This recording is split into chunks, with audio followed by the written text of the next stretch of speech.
Congress party का जो हाथ से हाथ जोड़ो अभियान पूरे देश में चल रहा है, उसमें हरियाणा प्रदेश पिछले 2 दिन पहले हमारी मीटिंग थी आदरणीय राहुल जी के साथ, और खड़गे जी ने वो मीटिंग ली थी, और हमारे ऑर्गेनाइजिंग सेक्रेटरी वेणुगोपाल जी और जो हरियाणा के प्रभारी है वो, और CLP लीडर नेता प्रतिपक्ष हुड्डा साहब उदय भाई थे। तो उस वक्त ये हुआ था भाई हाथ से हाथ जोड़ो अभियान को और तेज़ी से चलाओ।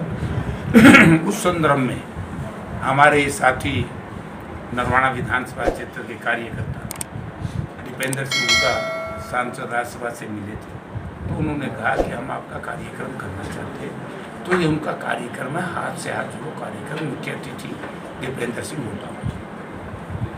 सर, मणिपुर में आज घटना चली हुई है, उसको लेकर विपक्ष का कहना है, जैसे अमित शाह का कहना है कि विपक्ष तेल छिड़कने का काम कर रहा है, तो इस बारे में आपका क्या कहना है? देखिए, अमित शाह जी देश के गृह मंत्री,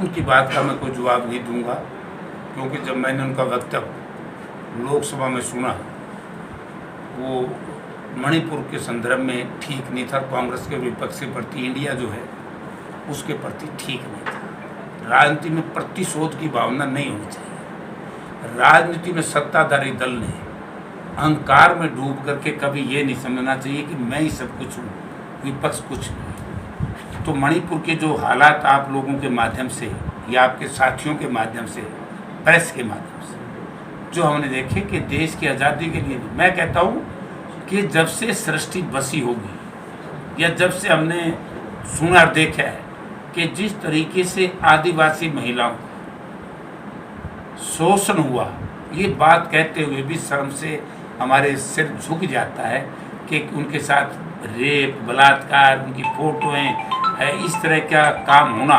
और उसके बाद सरकार ने जो शालीनता दिखानी चाहिए थी, जो संदिग्ध की होनी चाहिए थी सरकार में, वो नहीं हुई। ये क्या है, मणिपुर बहुत छोटा प्रदेश है, तो ये मामला तत्काल सब जाना चाहिए था। जो दोषी हैं उनको केवल, मैं ये मांग नहीं करता कि केवल सजा या उनको गिरफ्तार करो, ऐसे दोषियों को स्पेशल कोर्ट बना करके फांसी के फंदे पर लटकाना चाहिए, जिसने हमारी मातृशक्ति को अपमानित किया, जिसने हमारी मातृशक्ति को, जो एक तरफ तो हम भारत माता की जय बोलते हैं, एक तरफ उस माता के साथ इस तरह का जो काम हुआ है, तो ये शर्मसार इस पूरी दुनिया में।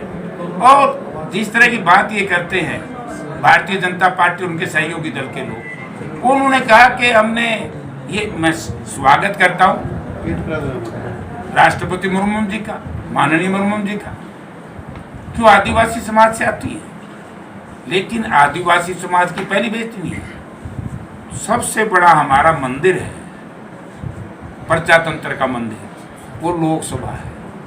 लोकसभा के उद्घाटन के समय में माननीय को बुलाया नहीं गया, तो ये काम गलत है, मैं इसकी निंदा करता हूँ। सर, कांग्रेस हाथ से हाथ जोड़ो अभियान चला रही है। अभी एक हफ्ता पहले रणदीप सिंह सुरजेवाला भी यहाँ पर मीटिंग करके गए हैं, तो उन्होंने जाते जाते कहीं ना कहीं CM बनने की बात की, सारी जींद, नरवाना, उचाना की सीटें लेकर करे आओ, तो इसमें सर आप कुछ कहना चाहते हैं? देखो, मैं इसमें कुछ नहीं कहूँगा, हमारी पार्टी का फैसला है, कोई बात हम पार्टी प्लेटफॉर्म पे करते हैं, पार्टी के आपस में इस तरह की बात नहीं करते। और सर, एक और बात यह है कि आज यहाँ पर कांग्रेस में कैंडिडेटों की संख्या ज़्यादा बढ़ गई है। यहाँ पे 2 गुट भी देखने में कहीं ना कहीं दिखाई दे रहा है, एक तरफ रणदीप वाला और एक तरफ दीपेंद्र जी वाला। तो क्या इसमें मतलब किस तरह? हमारा क्लियर सा वर्जन है, राष्ट्रीय अध्यक्ष जी ने, खड़गे साहब ने और राहुल जी ने, वेणुगोपाल जी ने, प्रदेश के प्रभारी ने और CLP लीडर हुड्डा साहब ने, उदय भान जी ने क्लियर कट एक फैसला लिया कि हम सर्वे कराएंगे। गुटों की आवश्यकता नहीं है, जो सर्वे में अव्वल रहेगा वो कोई हो, उसी को टिकट मिलेगी। अरे गुट को अभी बंदरबाट बंद होगी, और जब भी कांग्रेस में बंदरबाट बंद हो जाती है ना, फिर कांग्रेस 67 से 70 से पार हो जाती है। एक बार मुझे ऐसा लग रहा है, आपने ये नहीं देखा कि नरवाना में जहाँ एक भी टिकट मांगने नहीं आता था कांग्रेस पार्टी की, आज इतनी बड़ी लाइन लगी हुई है। ये लाइन इसलिए लगती है, देखो, जहाँ जिस पार्टी के उम्मीदवार ज़्यादा होंगे उसी पार्टी में ताकत है और उसी पार्टी का उम्मीदवार जीतता है। इसमें भी कोई दो राय नहीं। देखो, हम भी 40 साल से 36 साल से तो मैं चुनाव लड़े रहा हूँ लगातार। कैंडिडेट हमारे भी ऐसी कमबत्ती होती है, लेकिन ना तो किसी उम्मीदवार ने ये समझना चाहिए कि तू कहीं से कमज़ोर तो नहीं पड़ा, ना किसी उम्मीदवार ने ये समझना चाहिए कि तेरी टिकट पक्की है।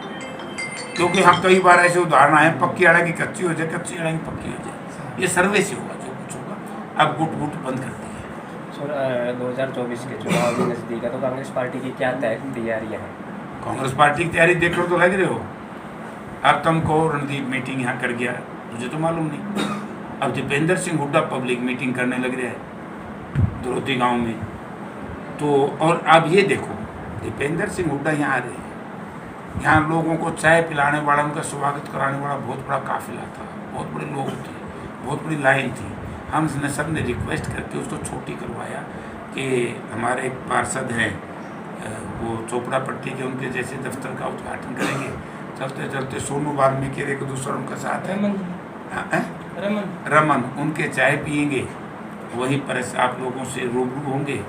उसके बाद मोरपत्ती में हमारे उनके यहाँ चाय पियेंगे।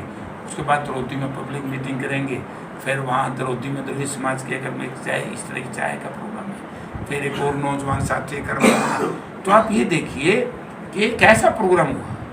इस प्रोग्राम के बाद मेरे ख्याल में, वैसे तो यहाँ मैंने बहुत लंबे अरसे तक राजनीति की, अगर ये हल्का रिजर्व ना होता तो यहाँ का नेता उस टाइम में जेपी था, है नहीं था? बिल्कुल। 96 का चुनाव नरवाना की जनता याद करेगी, और नरवाना की जनता ने मुझे लोकसभा में 10,000 वोट से जिताया था, और विधानसभा में भी। अब मैं नहीं कहूँगा कि क्या हुआ, मैंने छोड़ दिया चुनाव, छोड़ दिया तो सारे समझो, मैं मीडिया को नहीं कहूँगा। जो कुछ है जयप्रकाश की देन है 96 का चुनाव। बिल्कुल। जिन लोगों ने ये कहा था नरवाना की सरजमी पे आकर के कि जयप्रकाश जैसे तो मेरे जूती पालिश तरह नेता बनेगा, नरवाना की जनता ने जयप्रकाश के अपमान का बदला लिया था और उन लोगों को ये यहाँ की जमीन दिखा दी थी। तो इसी तरीके से, क्योंकि फिर 2005-4 के बाद रिजर्व हो गया और असेंबली भी होगी, पार्लियामेंट भी होगी।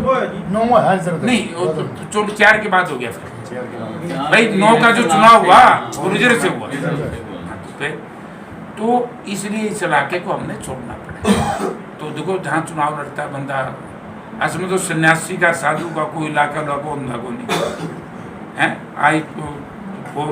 आई मौज फकीर की, गया तो कभी इधर कभी उधर आते जाते हैं। लेकिन नरवाना विधानसभा क्षेत्र की जनता से जयप्रकाश का विशेष लगाव रहा। और पहले चुनाव 89 में जो प्यार, प्रेम और स्नेह मुझे नरवाना विधानसभा क्षेत्र की जनता ने दिया, मैं मरते वक्त नहीं